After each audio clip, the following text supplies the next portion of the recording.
I want book reviews to be like this. Those are just stories, of course. You know, I don't like them. I think that they're not good. Well, that with a bit more detail. Like, I want the critic to be so honest that were they to read their review to the author's response might be like, "That's such a brutal thing to say to another person." But we don't get that. Instead, we get, I'm giving it 6 bags of popcorns and 6 cans of soda. Cups of soda. Well, the scale only goes up to 5, but I'll give it 5 bags of popcorn and a big Hobbit hug. if you haven't heard, the professional book review is nearly dead. Recently, New York Times book critic Dwight Garner wrote, even before the rise of AI, there was a near extinction-level wipeout of the American book review. It's true. There are currently twice as many humans in space as there are full-time book critics in America. The decline is inextricably linked to the fall of the metropolitan newspaper in the age of the internet. In 2026, the latest casualty is the Washington Post. Up until a few months ago, the Post's book world was, after the New York Times, the most esteemed newspaper book section in America. Jeff Bezos, feeling extra frisky coming off his $50 million second wedding, fired a third of the Washington Post staffers, including all the book critics. In a statement explaining the cuts, he said, "The data tells us what is valuable." The data tells us what is valuable. You could start a religion on that. Maybe we already have. Hey Jeff, you know what the data shows? I mean, if you're chasing what's popular, you know what site gets a lot more traffic than the Washington Post? All I'm saying is if you told me that this photo was from the AVNs, I would believe you. That said, I'm sure Bezos is right that book reviews don't generate clicks. Ask booktubers and substackers, book reviews are just not popular. That's because the traditional book review stinks, and it always has. Just ask Edgar Allan Poe in 1848. We place on paper without hesitation a tissue of flatteries to which, in society, we could not give utterance for our lives without either blushing or laughing outright. And Poe is still right. If your friend says, "Hey, how's that new book you're reading?" try saying this to them with a straight face. This book? It turns luminous and propulsive. It's a searingly honest portrait of grief's long shadow from an important new voice. Writer Padraig O'Donnell collected these cliches on a bingo card, noting that the critics hailed it as a remarkable achievement. The cliches themselves are soul-killing in the water torture manner of all cliches, but they're made worse by the constant gooey positivity. In 1959, critic Elizabeth Hardwick wrote a now notorious essay in Harper's, tearing the book review culture to shreds. Sweet, bland commendations fall everywhere upon the scene.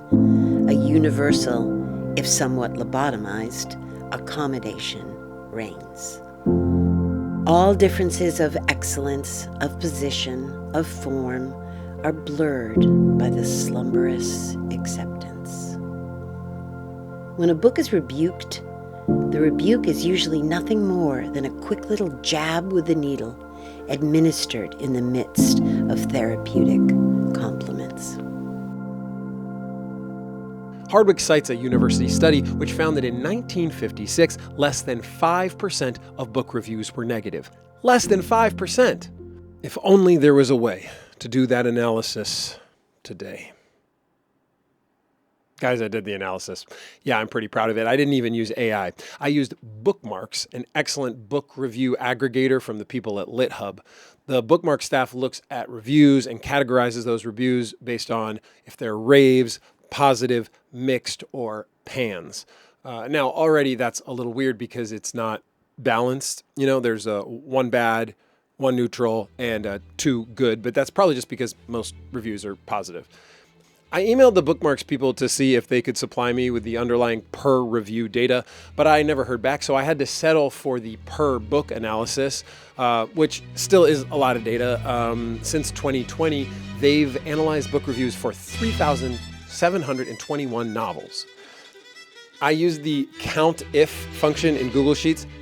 If you've ever used the count if function before, it is like the most basic thing you can do that's like just beyond the really most basic things you can do. And yet, if you can pull it off, if you run that formula and it returns data that is real, you will feel so good. ChatGPT can't do that for you, you know? Okay.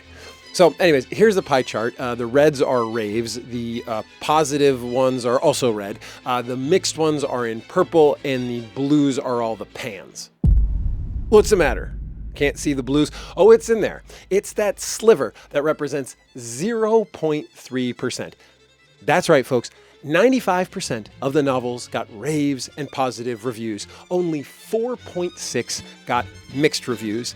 And of the 3,721 novels that they've analyzed since the year 2020, only 10 of those books got mostly negative reviews. Guys, what are we doing? Everyone's a critic. On its surface, this lack of negative reviews makes no sense. We would never trust a product reviewer who gave a thumbs up to 332 out of every 333 products. That's what 99.7% is. 5 bags of popcorn. You got to give it 5. 5 bags of popcorn. 5 bags of popcorn, but I'm going to pack them tight with as much corn as I can get in there. You could also add sodas if you want. All right, then I'll add 100 sodas. As critic Christian Lawrenson says, who cares what you think if your every word is a compliment? I can't recommend it enough. I give it 5 bags of popcorn. Wow. And a cotton candy. Why is it this way? Let's trace 3 reasons, and I'll try to calm down a little bit. Reason number 1, some book reviewers view their role not as critics, but as recommenders.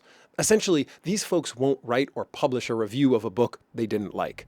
David Canfield, who used to review books at Entertainment Weekly, says, speaking for a general magazine, what's the point of panning a disappointing debut that the vast majority of your audience doesn't and has no reason to know of? So many new authors are fighting for so little space every single week to prioritize the books that deserve to find an audience that merit a critical analysis that are contributing positively and uniquely to the literary landscape isn't nice. It's a sound editorial decision. Steph Cha puts it more succinctly.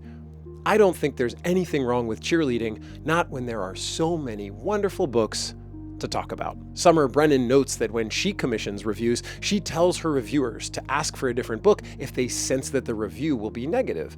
As much as I personally dislike this approach for reasons that I'll get to, it does help make sense of that 0.3% number. If the lack of a review is counted as a negative review, then far more books would fall into that category.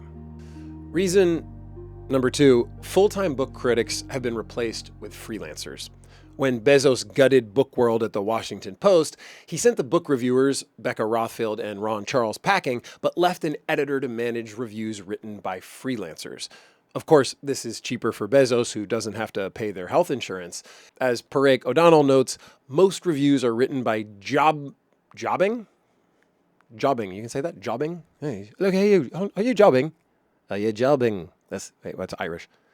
Oh, it's fine, I'm jobbing. I've been jobbing the Midlisters for the price of a no flails hair appointment. The shift toward freelance book reviews is about money, but it also relates to identity. There was a growing sense in the 2010s that having a novel by a young brown woman reviewed by a gray-haired white dude was awkward, problematic. As writer J. Caspian Kang explained in 2021, it wasn't so long ago, after all, that new books by non-white authors were hard to find. The few that did make it through to the mass market were covered, oftentimes in a clumsy, patronizing manner, by white male reviewers. And if I just pronounced patronizing as patronizing, that's because my daughter's been listening to Kenneth Branagh narrate some of the Chronicles of Narnia audiobook. Anyway, so outlets began matching novelists and reviewers based on ethnicity and race. J. Caspian Kang says, for the first 10 years or so of my career, I was asked to review only Asian books. As Kang argues, this system changed the nature of the review from one that was primarily interested in interrogating the book's craft and ideas to, quote, a referendum that announces whether or not the book is acceptable, end quote. The point of this kind of book review is to reassure white people that they're being good allies if they read this book. As writer Victor LaValle noted in 2019, reviewing books while black often means being given books with no relation to your field. You and the author are both black, so good enough. That shit gets tiring. This book review identity matching practice addresses a real problem, but it solves it poorly. It puts pressure on the reviewers to represent their race. The implication of this assignment is, let us know if this book is acceptable to you people. What do you mean, you people? What do you mean, you people? Huh? Since 2021, we've gotten less identity obsessed, which opens us up to deeper and more interesting conversations. But this whole cultural anxiety around is it authentic and who is passing the judgment makes negative criticism less likely. Surely the white people, and men especially, are afraid when they draft a negative review of a novel by a non-white person or young woman. Why risk inciting accusations of sexism and misogyny from the author's fans? Huh? And it's not just the white folks who get in trouble. Back in 2017, the Muslim woman who reviewed American Heart for Kirkus wasn't as bothered by the white saviorism as apparently she should have been. Kirkus removed the star from her review, published a new, more negative review, but only after intense peak YA Twitter backlash. Better to play it safe. Round little Bobby's D up to a B, and his parents won't make a stink. Reason number 3. These freelance book reviewers are mostly other novelists. For professional critics, being hated by authors is part of the gig, but authors don't want to be hated by the people they may bump into. Furthermore, as Summer Brennan notes, by writing a bad review as a freelance writer, you risk making an enemy not just of the author, but that author's agent, editor, publisher. She's right. But who invented this system? It's like a school where the students grade each other. Who thought that was a good idea? The positivity is also self-perpetuating because if negative reviews are rare, then the honest negative review you write may be seen as a performative takedown, a dishonest move designed to build your clout. Professor Philippa Chong wrote a whole book about book reviews. She mentions another factor, empathy. An author likely knows how bad it feels to get a negative review. Furthermore, Chong writes, I was really surprised to hear some pretty powerful people say they felt shy or dread whenever faced with having to write negative reviews. And that's not only because of the uncertainty of the current review climate, but also the uncertainty intrinsic to cultural judgment, which is understood as subjective. Those reviewers are like, who am I to share my point of view when point of view is so subjective? Then don't write a damn book review, Jesus! Now here's a really funny part. Philippa Chong's book about book reviews got reviewed by critic Peter Conrad at The Guardian, and he absolutely destroys it. He dismisses her as a tenure-hungry assistant professor at a Canadian university. Doesn't even name the university. He concludes his review, if a book is bad, it's bad. And if it's merely an exercise in academic pseudo-intellection, it's even worse. Finally, a negative review. But it's from England. Those cheeky bastards. Clive James notes that in Britain, ripping somebody's reputation is recognized blood sport. Shredding a new book is a kind of fox hunting that is still legal today. It's almost like people over there appreciate honesty. They're published in the papers, and people have always said that I'm talented. Oh, I think you're talented. Which is why I'm being so blunt. What we have in America, instead of honesty, is a swirl of gaslighting positivity. The constant ass-kissery reminds me of a particular voice. Yes, if the AI has taught me one thing, it's the worthlessness of sycophantic praise. A bad review can be humanizing. Have you ever read a book and thought, what? Everyone loved that? Is something wrong with me? And then you go hunting for a review to see if you're alone in the world? I remember trying to read The Goldfinch and thinking that it read like a novel for children in an annoyingly precious voice. And then I read a short review in the New Republic, and I felt seen.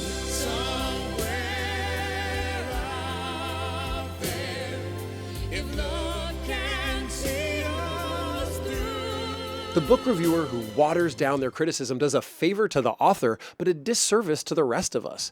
And overall, it creates a fake-ass culture to further alienate us. When will the industry learn that readers want authenticity? Exacerbating the problem is the way book reviews serve the blurb industrial complex. Summer Brennan notes, the reason why editors of book reviews are likely to want quotable language is that a publisher will be more likely to use and share that language in promotional material, thus providing visibility for the reviewing publication in turn. That seems crazy to me. Like if I read on the back of a book, "A stunning triumph," says the austere review, I'm not gonna go Google what the hell the austere review is. I got stuff to do. And especially if I finish the book and the book is crap, and then I'm gonna be like, the austere review has no idea what it's talking about. In fact, sometimes hyperbolic praise actually harms my reading experience. I loved Lincoln Michel's second novel, Metallic Realms, but I thought that his first book, The Body Scout, was only pretty good, but the New York Times calls it timeless and original. This is probably more an indictment of me, but I couldn't get over that word. I kept thinking, how can you call a book that just came out timeless? In this book, the Natural History Museum has been turned into an Amazon fulfillment center. That's timely, not timeless.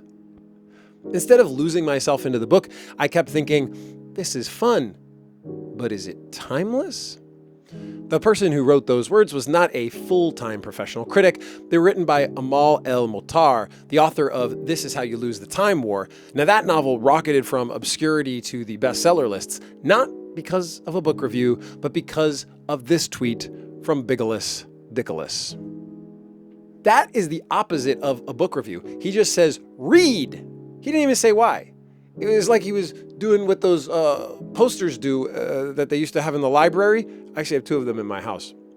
So the book review of The Body Scout is by Amal El-Mohtar, but on the cover, her name has just been changed to New York Times. And I think that too has a skewing effect. It's easier to shit-talk a book on your personal account, harder when you're speaking on behalf of an institution that's been reviewing books since you could legally own a person. Lincoln Michel argues the problem of overly positive reviews is a result of the insane number of books that are published. He estimates that there are about 1,000 new books published each week that have a decent shot at being in a bookstore. 1,000 a week!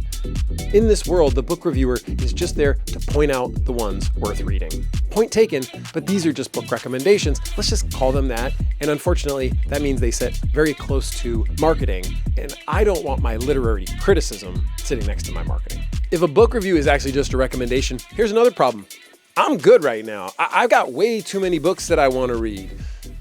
Some of them I'll have jumping across the screen right now. I don't know about jumping is the right word. You know, I haven't even read any Flaubert yet. That's a problem. Reading a positive book review just makes me feel anxious. Oh, yippee! There's another good book that I probably won't read before I die. Whereas, when I read a bad review, suddenly I feel smart, because here's a book that I'm not going to read, and the reviewer is telling me that that is the correct choice. In this way, the only traditional plot summarizing book reviews I want to read are the negative ones. Since I don't care if they spoil a book, I'll never read. Will I feel crappy if I get a book published someday and it gets a single negative review or no reviews at all? Totally. As Lincoln Michel states, as an author, receiving serious critical engagement of your work is one of the best parts of publishing a book. I believe him. If book reviews need to exist to make authors feel better and give publishers something to put on the cover of paperbacks, okay, sure. But I don't want to read them. Most people think that the primary goal of a book review is to help you decide if you should read the book. But if I'm looking for a book recommendation, I just want Bigolas Dickolas or someone with a normal name saying, go read this now. When I pick up the book, I want what George Saunders calls the coveted, unsullied read. John Updike points out the irony. The only readers who approach the book as the author intends, unpolluted by pre-knowledge of the plot, are the detested reviewers themselves, and then, years later, the blessed fool who picks the volume at random from a library shelf. It's not merely that I don't want the plot and theme spoiled, I also think book reviews are bad at getting me excited to read. The industry seems to understand this. The New York Times, for example, has basically shifted its book coverage from reviews to recommendation lists to help you pick your next read. Some see this as proof of the dumbing down of literary culture, but the book review is also a victim of what Jared Henderson calls the great bifurcation, and I'm all for it. I'd rather have short recommendations and long literary criticism. Book reviews are dead to me. Except, it doesn't have to be this way. Christian Lawrenson writes, "There's a reason that book reviews have persisted for centuries. Nobody has ever figured out a better way to write about new books." Well, maybe I reject the premise. Why do we need to be writing only about new books?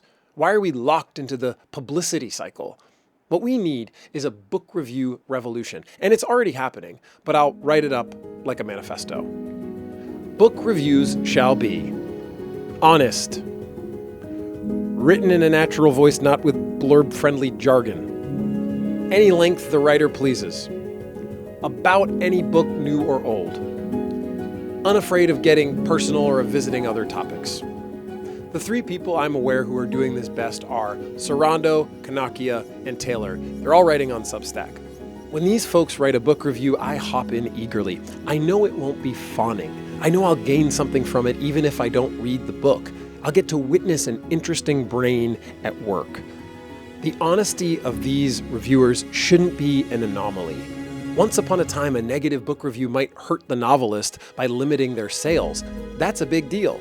As Dave Chappelle says, never get between somebody and their paper. Luckily, this problem no longer exists because book reviews don't sell books. Remember Madeline Cash's Lost Lambs?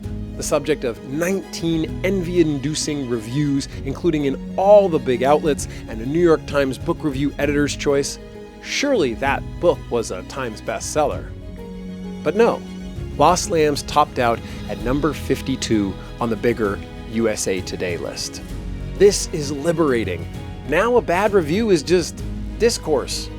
When Naomi Kanakia calls a Garth Greenwell book unreadable and dissects why, she's not trying to end his career. She's giving a dose of sanity to other readers who feel the same way. And Garth Greenwell is free to push back, as he has done. There's no need to treat authors with kid gloves when the stakes just aren't that high. Honesty without malice, that's what I say. Let's fight in the realm of ideas and then go buy each other a drink. I just finished my second manuscript novel, and I'm looking for a literary agent. But if I can't find one this time, I am going to self-publish this book. So if someday you do me the honor of reading my novel and you write a negative review, I will look you respectfully in the eyes and I will say, That's such a brutal thing to say to another person. I'm Blake. Thanks for diving below the fray. 5 bags of popcorn, of course, and throw in 5 blue popsicles, because that's what the Smurfs would eat. Pretty typical.